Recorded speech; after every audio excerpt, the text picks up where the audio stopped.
Hello hi welcome back to gold channel. இன்றைக்கி தங்கம் மற்றும் வெள்ளியோட விலை நிலவரம் எப்படி இருப்பதற்கான வாய்ப்புகள் இருக்குது அப்படிங்கிறத பார்த்துடலாம். நேற்றுக்கு விலை மாற்றம் ஏதும் இல்லாமல் சனிக்கிழமை ஃபிக்ஸ் பண்ண அதே ரேட்டில் விற்பனை ஆச்சுது. தங்கம் 1 கிராம் 9160 ரூபாய்க்கும், வெள்ளி 1 கிராம் 126 ரூபாய்க்கும் விற்பனை ஆகிடுச்சுது. ஸோ இப்படிப்பட்ட சூழ்நிலையில் தங்கம் மற்றும் வெள்ளியோட விலை நிலவரம் இன்றைக்கி எப்படி இருக்கும் அப்படின்னு பார்த்தீங்கன்னா, நேற்றுக்கே நம்ம ஒரு வீடியோ போட்டிருந்தோம். அதில் சர்வதேச அளவில் தங்கத்தோட விலை கொஞ்சம் குறைஞ்சிருக்குது. இருந்தாலும் US டாலருக்கு நிகரான இந்திய ரூபாய் மதிப்பு நமக்கு ஸ்ட்ரென்தன் ஆகலை, வீக் ஆகிருக்குது 20 பைசா அப்படின்னு சொல்லியிருந்தோம். இன்றைக்கும் பார்த்திங்க அப்படின்னா அதே மாதிரி தான் இருக்குது. சர்வதேச அளவில் தங்கத்தோட விலை கொஞ்சம் குறைஞ்சிருக்குது.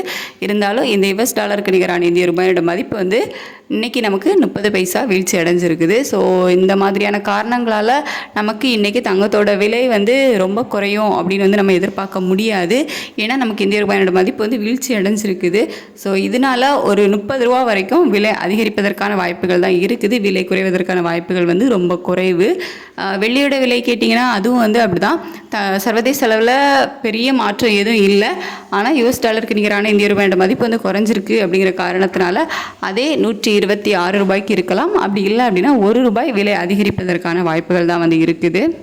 ஸோ இன்றைக்கி ஜூலை 29ஆம் தேதி தங்கம் மற்றும் வெள்ளியோட விலை குறையும் அப்படின்னு நம்ம எதிர்பார்க்க முடியாது. பெரிய அளவில் தங்கம் மற்றும் வெள்ளியோட விலையில் மாற்றம் இருக்காது. ஒரு 30 ரூபாய் வரைக்கும் விலை அதிகரிக்கலாம் தங்கத்தோட விலையில். வெள்ளியோட விலையில் 1 ரூபாய் அதிகரிக்கலாம். அப்படி இல்லை அப்படின்னா அதே விலையில் விற்பனை ஆகலாம். ஸோ பெரிய மாற்றம் எதுவும் இன்றைக்கி தங்கம் மற்றும் வெள்ளியில் இருக்காது. இதுதான் என்னோட அப்டேட். இன்னும் 1 மணி நேரம் கிட்ட டைம் இருக்குது. ஸோ நம்ம கொஞ்சம் வெயிட் பண்ணி பார்க்கலாம். இன்னும் ஏதாவது சேஞ்சஸ் நடந்துச்சு அப்படின்னா இதில் ஏதாவது மாற்றங்கள் இருக்கலாம். தேங்க்யூ.